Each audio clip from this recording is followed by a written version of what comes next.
Tinanggap na nga ni Mayumi ang trabahong inalok sa kanya ni Abe dahil sa hirap ng buhay at may sakit pa ang kanyang ina.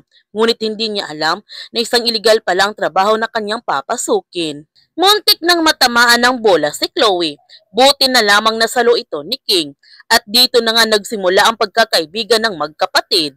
Habang sina Ismael, nagtagumpay naman sila sa pangahak sa grupo nila Roldan. Sobrang proud si Ismael sa tatlong kabataan dahil dati nangdadaya lang sila para makapagdota ng libre. At ngayon, hacker na sila at saka programming pa. Ipinakilala na nga ni Chloe sa kanyang ina si King na ito ang kanyang bagong kaibigan. Nung nakita ni Leia ang kanyang anak, sobrang masaya siya nito at niyakap din niya si King dahil namimiss niya ito ng sobra. Inalok niya si King na sumama ito sa kanila ni Chloe na kumain ng ice cream.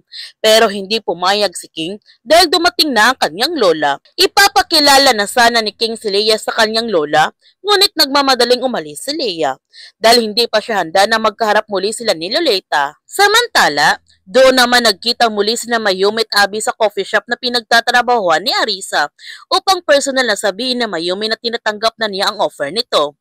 Si Arisa naman ang nag-serve sa kanila ng pagkain. At nung nakita ni Abby ang kagandahan ni Arisa, inalok niya ito na maging modeling.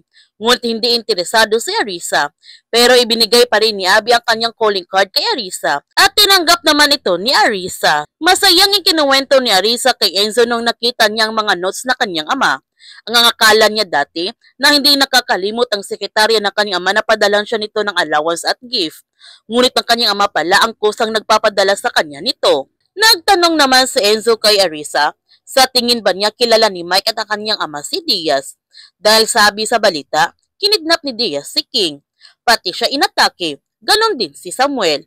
Tsaka parehas may kinalaman sa scam, yung si Mike at si Diaz. Kaya inisip niya anong koneksyon niya doon o ng kanyang ama. Nagtanong si Arisa kay Enzo kung napag-usapan na ba nila ito ng kanyang ama. Ang sagot ni Enzo, yan nga ang kanilang pinagawayan ng kanyang ama. Sa tingin niya, may hindi nasabi ang kanyang ama sa kanya. Habang si Samuel, unti-unti na nga niyang ibinigay ang mga pera sa mga nabiktima at galing ito sa crypto wallet ang perang ibinigay niya sa kanila. Unti-unti lamang ito. Dahil hindi dapat masisira kanyang pinaplano para sa kanila ni Roldan at Jacob. Hindi nila dapat malaman na kinukuhanan niya ang pera sa crypto wallet. Kaya huwag natin palalapasin ang kapanapanabik na mga tagpo sa Saints of the Father. Kung bago ka pa channel ko, don't forget to like, subscribe, and click notification bell para palagi kang updated sa mga videos na upload ko. Thank you for watching and God bless to everyone.